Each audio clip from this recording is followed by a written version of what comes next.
Hello, here we are. So this is, I guess it's revisiting the podcast a little bit. This is called Cheap Cans, Broken Vans and Basement Bar Bands. And this is a 10 episode series where we're going to revisit every single TNS release whilst we're celebrating reaching 100 releases. So you will have seen our 100th release has gone on pre-order. So yeah, we kind of thought it would be nice to revisit some of the old releases for ourselves, but also anyone who's kind of new to what we do. There might be some classics in there that you don't know about. And then obviously people who've been there from the start, they can revisit some funny memories. What a funny story. And yeah, we also wanted to kind of involve all the bands, because obviously every band that we've released something for is part of our story. And we sort of toyed with the idea of releasing a retrospective, but we've always wanted to be a bit forward thinking, haven't we? And we kind of thought that was a bit rubbish to release something which is a load of stuff that's already been released. So we decided against that, but we kind of thought it would be really nice to involve all the bands we've done stuff with and tell some stories about how we met them and, you know, how their releases came about. So we're going to do that as well. We might even have some special celebrity guests, and also Big Ange will make an appearance. We'll see how it evolves. Yeah, I guess if we released a retrospective, and I think we're just about to discover, looking back at what we've released so far, it would be far too big. And now that we're vinyl nerds, that just would be impossible to fit it all into one compilation, wouldn't it? Like, I guess we'll come to some of the compilations that we did, the double CDs, had a lot of bands on, and it was so hard fitting everything down into the TNS 100, just so it could fit onto 2 records and actually be affordable to press. I think we used pretty much every second we had available. We were playing around with a running order.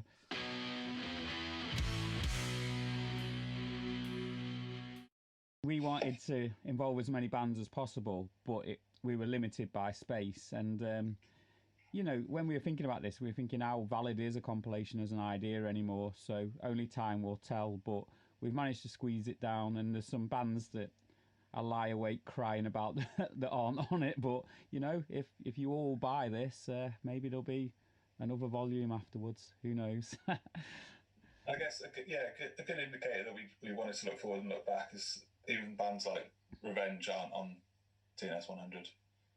So it kind of indicates our thinking that, well, if it's been out already, what's the point? You've got it on something else. And if you want to find those bands, then we've released it already. But honestly, we've got CDs left. Go to Big Ange's Garage. It's fine. We've definitely got some that you can pick up. Yeah, definitely. So I think with TNS 100, we kind of wanted to go back to our roots a little bit, didn't we? And you know, when we started, we were drinking a lot of cheap cans, and I think every band can recognise the Broken Van bit.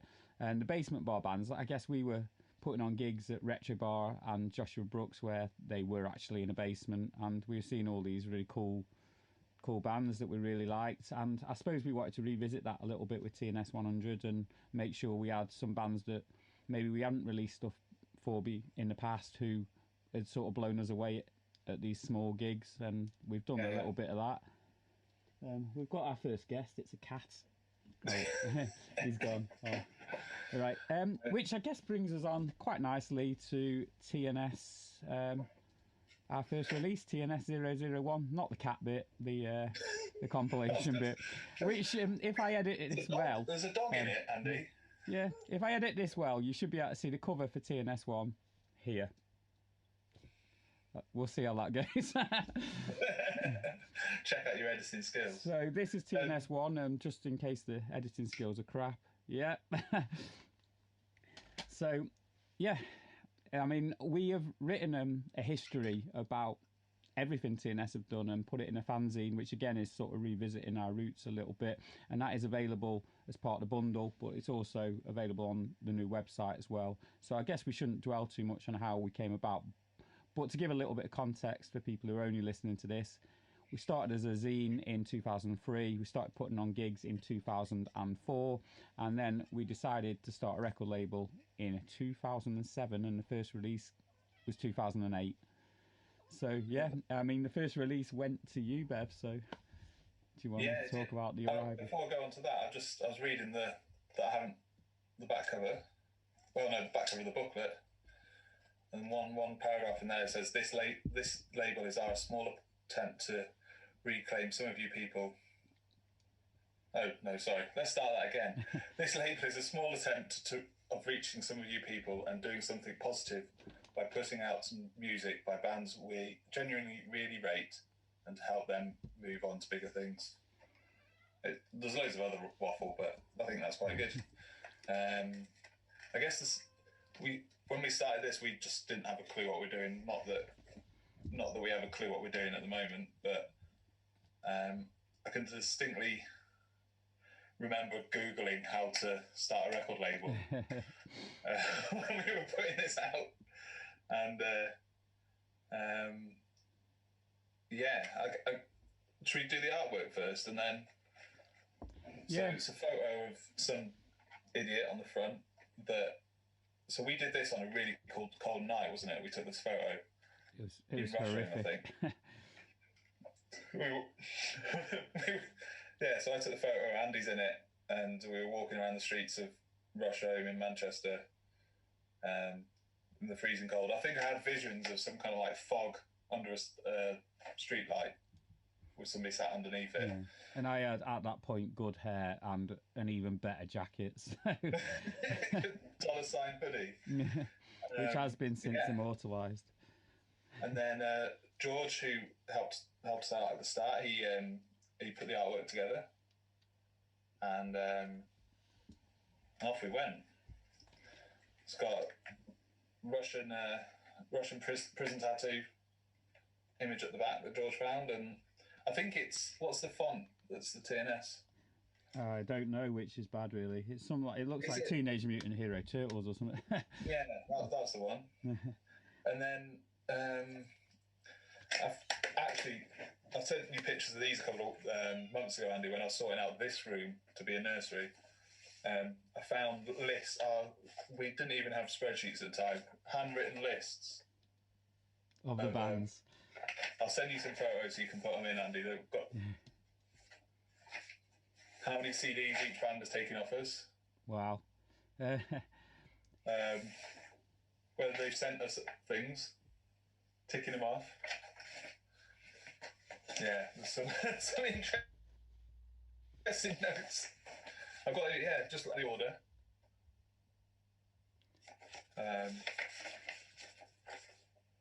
But I guess how do we pick the bands? I think it was just bands playing TNS gigs and that we'd seen pretty much. Yeah, I mean, I think the first compilation, we'd met a lot of the bands like at local gigs, but also in the early days of touring, hadn't we? And I think a big thing, like we'd both been involved in putting out sort of CDR compilations. Mine was stuck to the fanzine.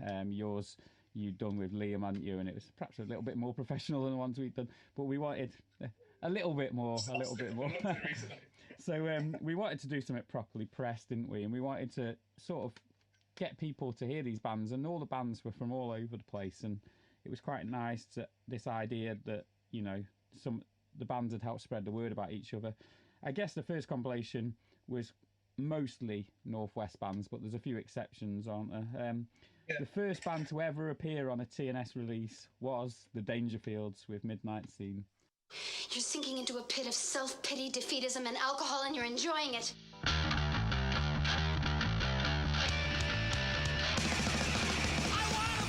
So there you go. First band ever. They're not Northwest. It's really interesting looking at it again.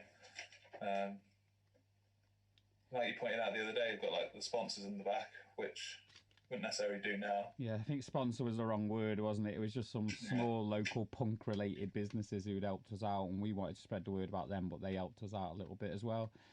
Got MySpace on it. I reordered. I looked at my emails, and the first one of my emails is setting up the MySpace setup email. So yeah, this is where we started. This is how it all began. And if you want to buy this, you can't because it sold out many years ago. Although I've just found that I've got 2 copies, so maybe we can give one away. Yeah, I've only got one, but if one person wants to complete their collection, so yeah. We'll have to think of something suitable. To give that away. So that's where we began, really, isn't it? And I have to say, like, to reiterate what you said, we didn't know what we were doing. It was just, let's have a go. It was full on DIY spirit. The gigs we started in the zine, we started with the same, just have a go, see what happens. And, you know, we probably made loads of mistakes with it. We did make loads of mistakes with it, but it was kind of dead exciting to just have something like real, something that we'd actually done. And I remember, I'll never forget the day that you dropped it off at my place, but they were all delivered to you, weren't they? Which I came back from work and they were we're in like terrace houses it was kind of must have been just after finished uni, so it was like the post-uni shared house. And there was like 10 boxes or 11 boxes stacked up. It's like ripping them open just to get into a CD. It was magnificent. It was such a great feeling. Never, I guess getting the first vinyl record kind of matches it, but yeah, it's really cool. Yeah, really cool. I still get excited every time something turns up, but it's difficult to replicate that first one, isn't it? It is, yeah. But actually, seeing how because you've got no idea how it's gonna all come out. It was mastered by Tim G. Well, my funny story that I was going to say for this release actually involves Tim G, because I was thinking about what I remembered about this release, and I remembered me and you had been on the piss somewhere, and we'd been on a train, and we got back, and we went to see the Fractions recording with Tim G, and we got there, and they were doing a Christmas version of a song with Christmas lyrics. Do you remember? Oh, We Three Kings. Yeah, which we had Kings, and they did We Three. Yeah, that was quite good, that version. I've forgotten about that. Yeah. So yeah, who'd have thought it? The Fractions, We Were Kings did We Three Kings, and Graham from the Fractions really, really likes Christmas. So yeah. I've got here on these notes that I found, Tim G deadline 10th of Jan. Did Tim meet a deadline? Can we just raise a glass to Tim G actually? Yeah. So Tim G was a really good friend of TNS who did loads of stuff for us, and he passed away. So yeah, his involvement at the start was huge, and I think he really encouraged us to do stuff, didn't he? He was like really supportive at the start of the label. So yeah, he recorded a lot of the bands, and being able to have a friendly face where we could go, we don't really know what we're doing. Can you put this together for us? Helps a lot, especially when you've got to send it off to pressing. Because we used pure manufacturing, didn't we, in Manchester? We used to go and drop it through their door. Yeah. Yeah, it was near the Revenge practice room, so I used to go and post it through the letterbox before practice, like an actual CDR for them to burn, to copy. I realised something they gave us credit as well, so we didn't have to pay them up front. All these little things and that kind of like really helped us at the start, because obviously we had to up front, I don't know, whatever it was, like 700 quid to print the CDs, and they gave us like a couple of months to pay, so we were able to put it up for pre-order and get some. I think we sold some to bands and stuff, so that, you know, little things like that just helps. Would have been much harder to do at that stage in our lives to get that money together to print these CDs. No, I was exceptionally skillful at whacking a load of money on credit cards at that stage of my life. Still are, aren't you, Andy? Yeah. On that note, so moving on, I think you know, that was a really pivotal moment, obviously deciding to start a label, but we didn't really know where we were going to go with it. So we kind of, before we started recording, we said we'd dedicate a little bit more time to that release, didn't we? But you know, if you're listening to this thinking 100 releases with that much detail, well, we'll see what happens, because we have got some beers, but oh yeah, I'm sure we could ramble on. That was I thought we hadn't. So moving on to TNS02, I guess, which is this. Oh, good timing. This is a split between Revenge and Psychotronic and the Fractions. I thought remembered incorrectly that we hadn't really planned this before we released the first compilation. But looking at emails, and obviously that was the release gig, so we'd already planned it. Yeah. Was that the release gig for the compilation? It was it. That's at Joshua Brooks, that photo. I don't think it was the release gig, though. I think it was a different Joshua Brooks gig. But who knows? Who knows? Either way, I think I found an email saying that we'd already planning it when we were pushing the other one to people. But that was a very funny day. On the inside, you've got those pictures of when we did the photo shoot for the cover, where we got was it your horse's head? We borrowed something. I feel like Kathy lent us it. Yeah, I can't remember, but we borrowed. Kathy definitely lent us something. Whether it's I think it was the horse. And yeah, these photos taken near your old practice room, aren't they? Yeah, I really. So when I was digging these CDs out to look at it, I thought it was a really nice documentation of Manchester because, like, if you look at the background, you can see all like the cranes and stuff. But the view from that practice room now, I mean, that practice room's just been closed down as well. But the view from there now is so different, the cityscape of Manchester. And that's where we recorded the video for the Revenge song about supporting local venues much, much later. And it changed again then. But yeah, it's constantly changing skyline of Manchester. It's quite interesting. Yeah, I think some people stopped and thought we were planning to rob a bank because we had like these masks on. We had baseball bats. We were just sat in the car in the middle of Salford.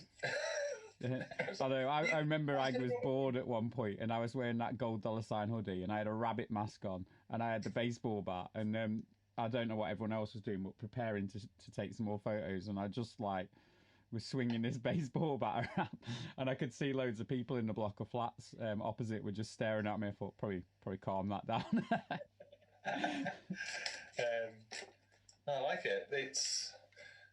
I think we were still working out what we were doing, but I guess the split was kind of a good way to do that.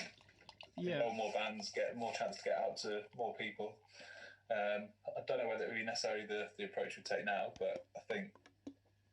Yeah, totally. I think that's push a whole album, wouldn't it? But yeah, I think in the early days it was just a lot of it was about. A lot of these bands had never had anything properly released before. They were just CDRs that they were either giving away or selling for a couple of quid at their gigs. And I think a lot at the start it was like, let's get some of these tunes on something that's properly pressed and try and get something a little bit more professional, which is out there. That celebrate these bands. And of course, Volume 1 went pretty well. And I guess in our naivety of how this would work, obviously you get the big impact of a launch of something new, don't you? And I think, I don't know if you did the same, but me personally, I was like, oh, this is all right. This is fine. People want to buy this stuff. And then the next few releases were harder, weren't they? Because you were focusing on one or two bands. So I think certainly, like you say, in the early days, a split was a good thing to do, wasn't it? The next two were much harder to shift, weren't they? Yeah. Not a reflection on the record, it's just a reflection on how hard it is to sell CDs, and especially when it's two bands local to each other and you have less people trying to push it and it's not a new label. And I guess, and it was MySpace days, wasn't it? And we didn't have a proper web store. We didn't even have the benefit. I mean, this is jumping ahead a few releases, but I remember TNS05. I remember there was like 8 pre-orders, and I was like, wow, people are buying this before it's out, and I thought it was huge. Whereas now, pre-orders are our main thing, aren't they? It's interesting how things change. Yeah, that was another thing from reordering the. Emails is there's hardly any sale emails. Yeah. So a lot of it, we were selling stuff at gigs, weren't we? We had the distro out, but we were putting on a lot more gigs then. It was monthly, wasn't it? Yeah, and there was other gigs where the same sort of people who were interested were going as well, like shout out to Scar Bar and Bomb Ibiza, and you know, when I guess we'll come to the Scar scene in Manchester in the next release a little bit more. So, well, we might as well move on to that, I guess. I guess musically, the second one though, it was a mix of what we were at the start, wasn't it? We always had the fast punk stuff, and then we had the Scar stuff. But the Scar stuff we were interested in was not sort of, no offence, but your real big fishes and stuff. It was people doing something, mixing it up with something else. And I think the Fractions had that sort of gruff Leatherface, Lawrence Arms feel alongside a bit of Scar, didn't it's they? Not straight up, is it? Yeah. It's got lots of different influences and trying to do something different with it, which I guess reflects across all the Scar releases we've done. And as for Revenge, like obviously for those who don't know, I was in Revenge, and for us that was where we started to take it a little bit more seriously. Like, and I think those recordings we're really happy with. They were the last proper recordings we did with Dave when we were 4-piece, and yeah, no, it's kind of really special to me, that release. I still really like what we did on that as well.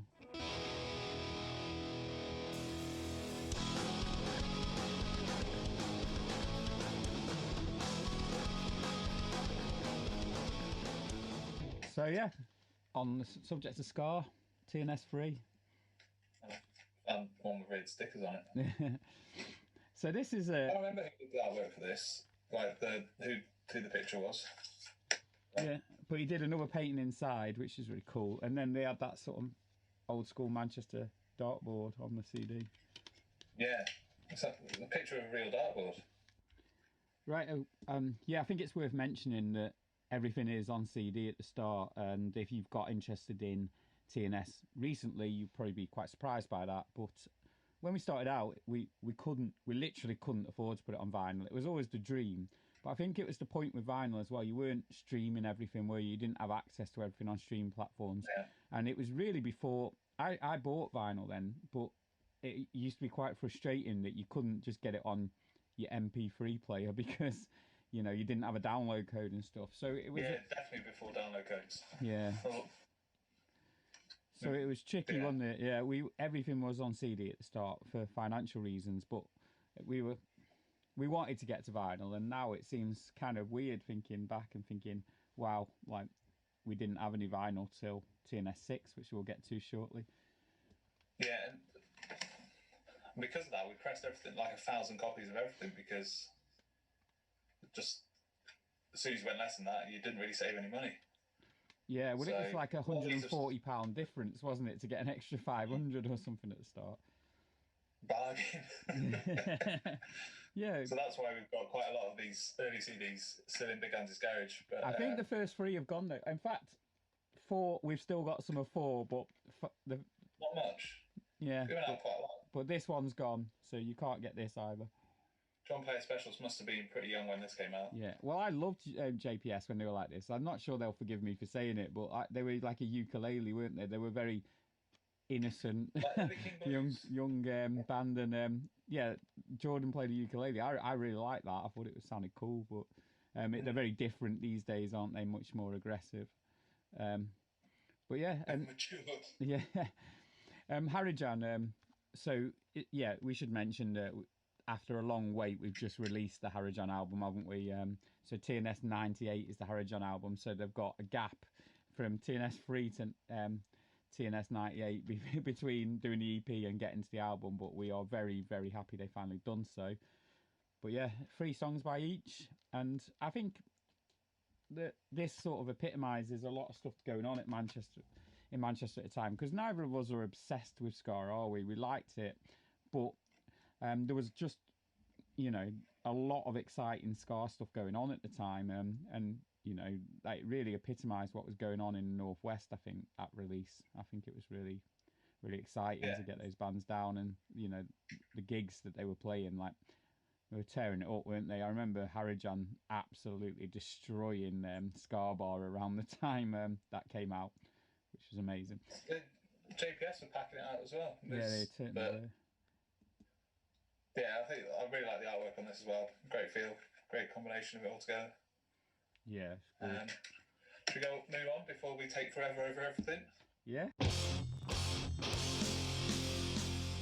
I don't think there's anything more Mancunian than a picture of a drunk Mozza dressed as a vicar with a dog. Yeah. I mean, there's just so much going on. I was actually at this photo shoot, and is it Stu Gibson's house? Yeah. I think. And honestly, it looks like it's all set up. It looks like even the kitchen. It was like, I think all that was moved in that shot on the front was the hand on top of the head. That just was how it was when we got there. And you wouldn't want it any other way. The lettering at the back, and that was pretty much how the kitchen was as well.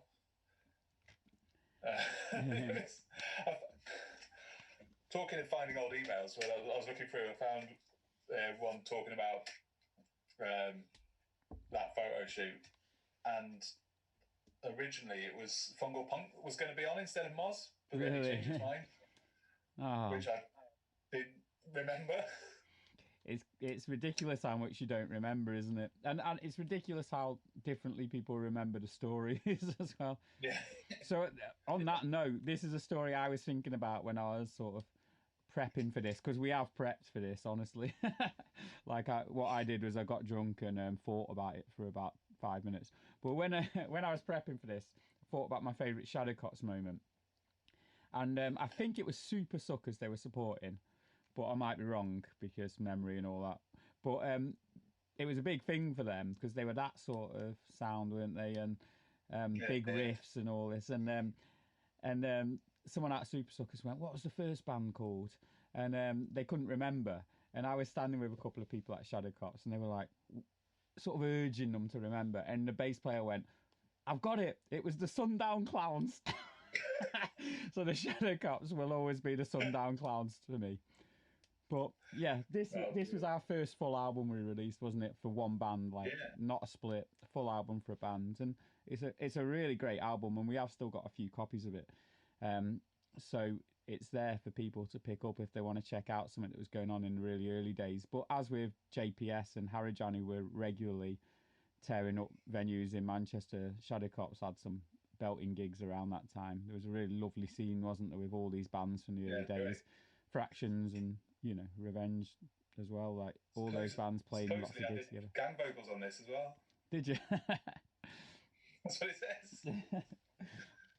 Wow. Another album produced and mastered by Tim G. Yeah, so there you go, the Sundown Clowns. Sundown Clowns. I haven't got a copy of the next one. Yeah, bin it. It says... Bin it. I probably have, that's why I don't have it. So, I remember when we used to put stickers on things. Yeah, Revenge of Psychotronic Man, Make Pigs Smoke. So, obviously I was in Revenge, so this was a big thing for me. We actually, this is an awful thing to say, but we forced Mikey Wong to smoke, didn't we?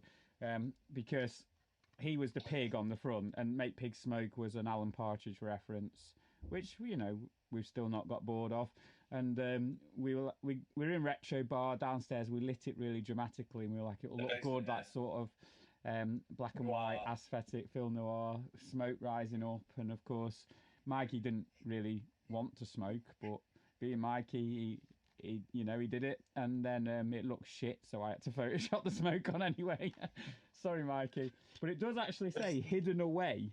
We used to do this, didn't we? Hide little things on the side, and it says no. I think that's the first time we did it. Was it? So it says no pigs were harmed in the making of this album. Only Mikey Wong was forced to smoke against his will. You remember who we stole that off? No, go on. We stole it off the steel on Bright Grey.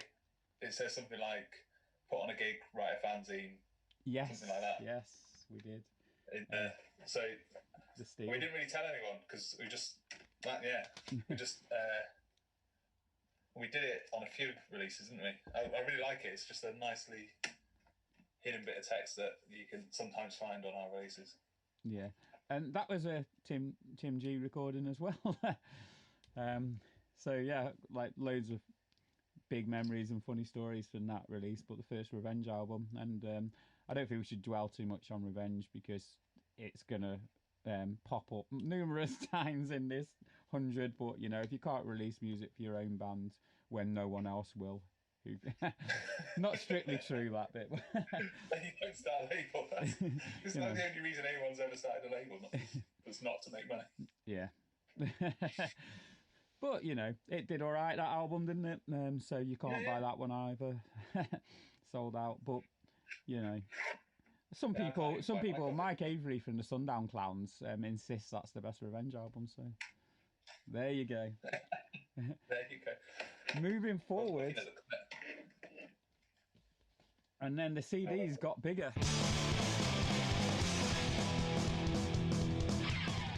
It's not just closer to your camera, to my camera. So number 6 was our first vinyl release, and this is an absolute belter, this. And we don't have any copies of it, but it's beautifully designed, and sounds of Swami. So a big, important part of TNS history, Swami. So they've featured on the first compilation as well, as of all the bands, apart from JPS, if I remember right, were on Volume 1, weren't they? Yeah, JPS went on Volume 1. Yeah, the first time JPS appeared was on the split, but everyone else so far was on the first compilation. So yeah, I seem to remember it was like a uni project or a college project to pull all the vinyls together for somebody out of Swami. Yeah, but I feel like it was. There's loads of photos of them recorded on the inlay. So yeah, they're kind of like a project show all through. So that was where kind of all the artwork. They sorted all the artwork and pulled that all together. And it was first vinyl release where we're scared of money. Yeah, I think a big thing to say about Swami as well, like they're one of my favourite bands over the years, but they're perhaps known more for the sort of proggy, techie stuff. But that was like full on 80s hardcore. That 7-inch one, it's just wall. That was such a good 7-inch. Balls to the wall, 80s hardcore. It's 6 tracks, and I think it's some of their, like, taste-wise, it's some of their best stuff, really. But I love all the stuff they've done. But yeah, and they've been a big part of TNS. And I think like seeing Swami and Shadowcops and Revenge, it sees the other side of what TNS was all about at the time, wasn't it? There was all the good ska stuff going on, but there was that fast, aggressive music was always sort of a big thing as well.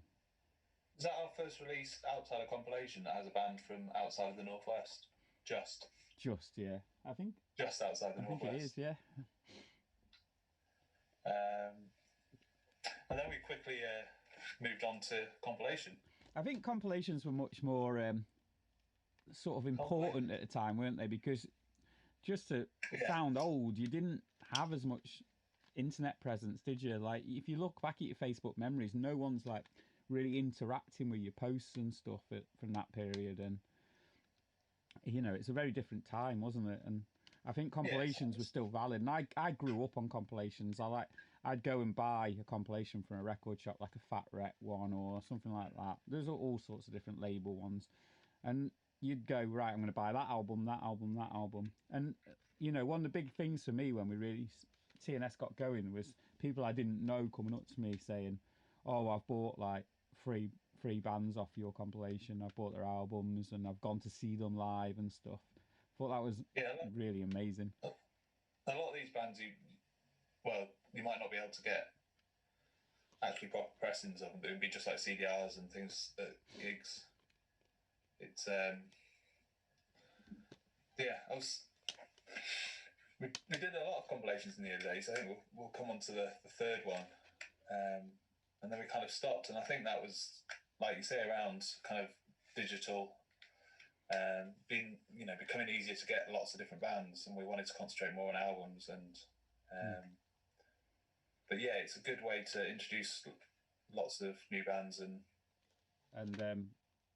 2 CDs as well, which is. Well, there's only one CD in this copy. They don't look after my CDs well. No, but yeah. This one was very much stolen from the Steel, the hidden text. Got put on a gig, Riot fanzine, make a podcast, support your local bands, support your local scene. I think we've at least been consistent. if nothing else. And this one was controversially called Mainstream Music is Shit. I mean, we didn't really dwell on the music by people drinking cider in the gutter title of the first one, but there was always a tongue-in-cheek aspect to the titles in the early days, wasn't there? So I've got a memory of us deciding to go for it, just going, nah, fuck it, we definitely just let's just do it. I remember I did an interview wearing a Nirvana t-shirt on purpose because I'm that funny, and someone went, "Oh yeah, that mainstream music is shit, but you're wearing a Nirvana t-shirt." Yep. If we either laugh or it winds them up, and then you know where you're at. But yeah, it must have been in Thirsty Scholar. I've got a memory of like late at night Thirsty Scholar, just us like going, nah, let's just do it. It's going to be funny.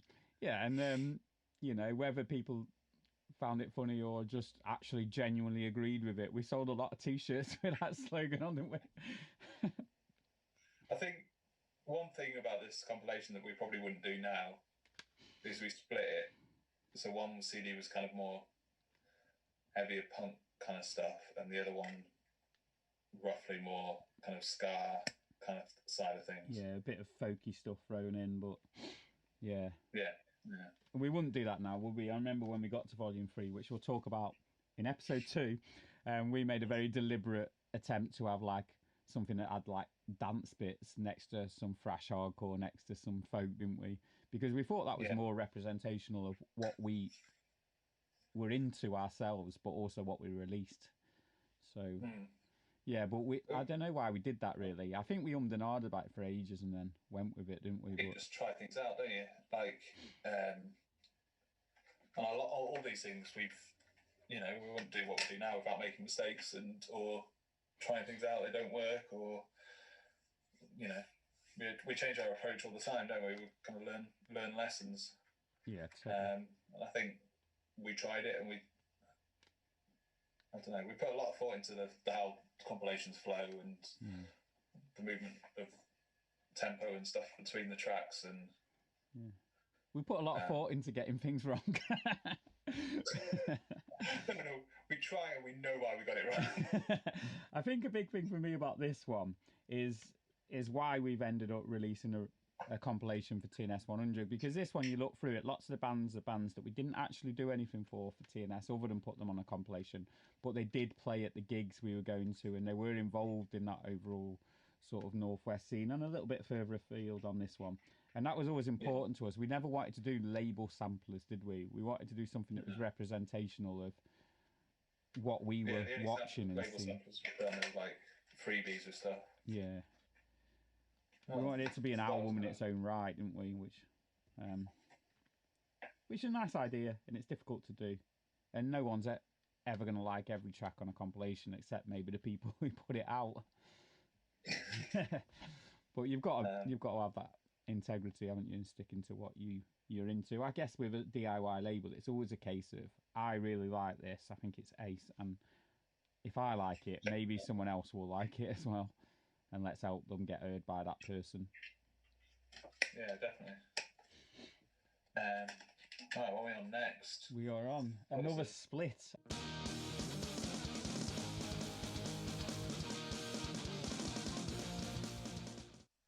A split CD featuring Sense of Urgency, WarAgainstSound and Standout Riot. And I would say these three bands, again, going back to how the gigs were at the time, they were blowing people away at the local gigs in Manchester. I think this really epitomises for me the idea of the sort of ska we were into, because it's very much rooted in ska, but Sense of Urgency sound like Kid Dynamite playing ska. WarAgainstSound sound like Propaganda playing ska, not in an ironic way like they did on an album, and Standout Riot sound like sort of Gogol Bordello playing ska, and I thought that really was genuinely exciting music, and it sounds like a freeway ska CD, but they're all so different musically. I thought it was an amazing release. So. I listened to Sense of Urgency before and realised I hadn't listened to them for ages, and they just blow you away. So good. Yeah, like that, combining that vocal with those sort of ska sensibilities and that pace was really an exciting thing to do. I just love that release, really, and we have still got a handful of copies of that. It's worth checking out if you like ska in any way whatsoever. WarAgainstSound weren't around for ages, were they? Sense of Urgency did reform relatively recently for a couple of gigs. Standout Riot still do stuff every now and again, and we'll come to Standout Riot in more detail later on, won't we? But yeah, 3 amazing bands, and I thought like it really epitomised what the UK ska scene was like at the time. It wasn't Real Big Fish and Less Than Jake, and I say that with no offence to those bands, but it really was very different music, wasn't it? Yeah, I think you're not saying that's cause offence. You're saying that's set a scene, I guess, because it's very easy, and especially for the release we're going to come to in a bit as well. It's very easy for people to say ska, and you know you've kind of already set what you think that's going to sound like. And if you listen to those 3 bands and the band from TNS 9, it's definitely not that. So, well, I think that's a good point to go on to 9, isn't it? TNS 9. So I've got an interesting backstory to this. So All Ages Records in London, I'm sure if you've been into punk for any amount of time, you know and love that place. I went into All Ages Record, and what I love about All Ages Records is you go in and have a bit of a chat, and they say, try this out, and you put some music on and you listen to it and whatever. But whilst we just had some records on, I bought about 10 things that day. I was just scrolling through the CDs, and I was actually buying vinyl that day, but I thought I'll have a scroll through the CDs. And the sticker on the front of this CD said, "Imagine Slayer covering the Slackers," or something along those lines. And I thought, well, this is either going to be so shit it's fucking hilarious or just brilliant. And thankfully, it was the latter. But I noticed after I got it, I was listening to it loads. I noticed Em had booked them for Ska Bar and By My Beeper, and I also noticed that they've been added to a gig that Revenge were playing, opening in Colwyn Bay. So I was like, everyone needs to make sure we're on time that day, because it was a Friday, so everyone had been at work. It's like, we need to be there on time to see this band that's been added to the bill, because I feel like they're going to blow everyone's minds. We got there, and there was me and you, and the rest of Revenge were a few minutes late, weren't they? Because they got some food, but me and you and one of the other bands. So there was less people at the start of their set than there was in the band in this in this pub in Colwyn Bay, and it was just mind blowing. And then that was the Friday night, and then they played Ska Bar on the Sunday, and I was just like texting everyone going, "Look, we saw this band on Friday. Just come and watch this band. You're not gonna believe how good they are." I can remember that thing Colwyn Bay. I guess we have a sense of what works for TNS or what we're kind of looking for, or and you hear it, you know it's got something about man. And I can definitely remember just like them starting. Well, I think we got in when they were starting, and the first song, and we just like looked at each other and just went, "Yes, this," and there we go. And it was an interesting thing because Beat the Red Light knew of TNS, but didn't know us, did they? So I guess early on it was very rooted in the scene we were involved in, as you would expect. You know, people weren't touring quite so much, but it was the start of people starting to be able to tour a bit more. So it was really interesting to meet Beat the Red Light and them know what TNS was. That was very unusual for us, and then just meeting people who were very similar to you, have very similar ideas and stuff, and just connecting straight away. I think a big thing with TNS has been the people you meet and become friends with, isn't it? But straight away, musically, we were like, this is just mind-blowing, we love it. And then happily, we got on with them really well as well, because, you know, obviously, immediately, as you say, we wanted to do something with them. As soon as within 10 seconds of them starting the set, we were like, we want to release something for this band. Yeah, it's that kind of thing. Oh, you hear something on CD or whatever, but you've got to see it live. Yeah, totally. You kind of get it. But interestingly, this is kind of like a re-release of, because they'd already put it out, but they had lots of they printed everything separately, didn't they? So they had lots of the booklets already. So the booklet doesn't actually, I don't think the booklet has anything about TNS in it. No, it doesn't. They'd got a load of booklets already, hadn't they? And they were like, we're working towards an album, but we've only done, I think it was 200. I've got the original version on my shelf, that shelf opposite there. So we just printed the CDs and the back sleeve, and we used to before everything went digital, we used to post CDs to people to review, and because that thickness made it was more expensive, you sent it in like a CD with the booklet in like as a letter. It saved a lot of money. So me and Andy used to sit for hours, just a load of CDs would turn up and we just sit for hours just opening it. Every single, take out the CD, put it in the booklet, put it in an envelope with a letter and post them off. And all around the world. That meant we had hundreds of like just empty CD cases lying around. And because I'm a hoarder, I wouldn't throw empty CD cases away. And so then we did the reverse with this. We just packed them back in. So that's how that came about. So it's kind of like a re-release, but yeah. It was a big one for us, that, wasn't it? Album in a few releases time, but not yet. Mm. So we're nearing the end of episode 1 of our new podcast, and we're going to record episode 2 straight after. You don't need to know that, but I'm fully intending on drinking quite a bit more. So if episode 2 is a bit more slurry, that's why. But Sunday drinking has always been a big part of TNS, hasn't it? Sunday drinking is the best kind of drinking. There's no pressure to it. You just relax. There's no expectations, and you can spend all day doing it. And even though you do it every weekend, you always don't think you're going to do it. It's always like a bit of a surprise, isn't it? Oh, I'm drunk on a Sunday again. How did that happen?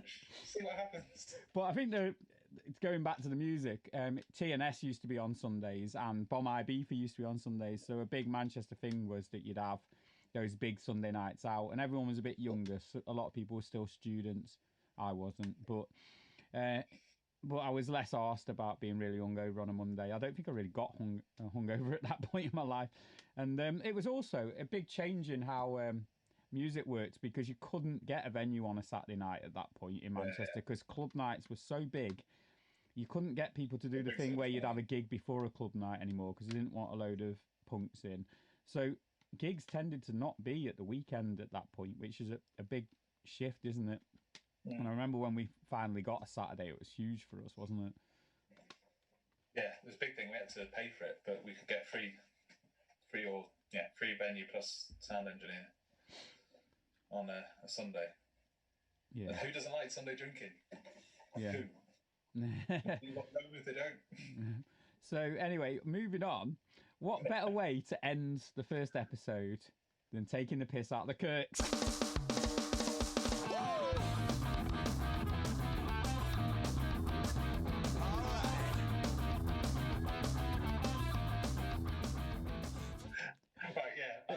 I've saved this. I haven't actually looked at this again recently, so I'm gonna open up the booklet now.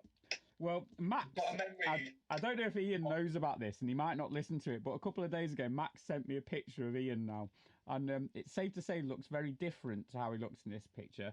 He's got very long beard and long hair, but he's still got the same baggy jeans.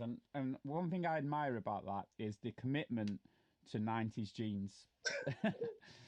But it would be very easy to just rip the KIRKZ, but we do it in an endearing way.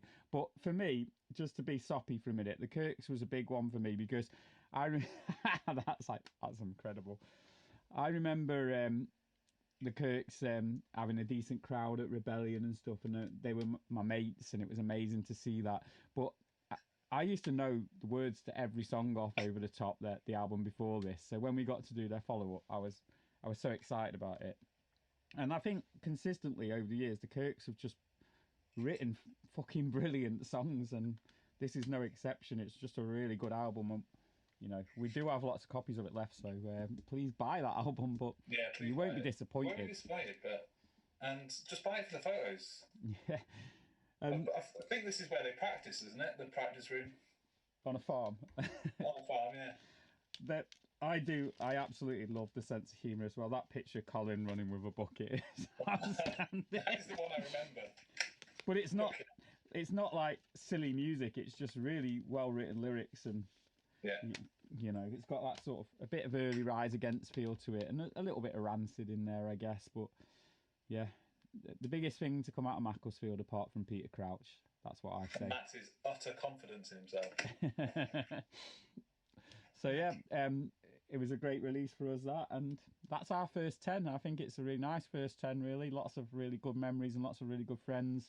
A real mix of what we were into in those early days, and yeah, it's mad looking back on it, really. But I think I think this KIRKZ must have been released in around 2010. So first 10 releases in a couple of years, 2.5 years maybe. And it's very much Northwestern compilations, so it's kind of us finding our feet, working out what we are, what we're doing. We wrote our kind of mission statement sometime in this period. I can't remember when. Yeah, definitely. So yeah, it's the first few years of us working out what we are, I guess. So yeah, so I hope you've enjoyed that. That was 50 minutes of us waffling shite. I'm sure you said 10 minutes at the start. Yeah, we did. We didn't know how this was going to go. Play, like, you know, see what happens. So I'll see what it goes down to in the edit and how arsed I can be to edit anything out. No, don't edit it. It's too much work. So yeah, thank you for checking out this first episode. We are going to have a short beer break, and then we're going to record episode 2 straight away. That means nothing to you because you're going to be watching it a few days later. But thanks for getting to the end, and we'll start with TNS 11 shortly. Nice one. See you later. See you later.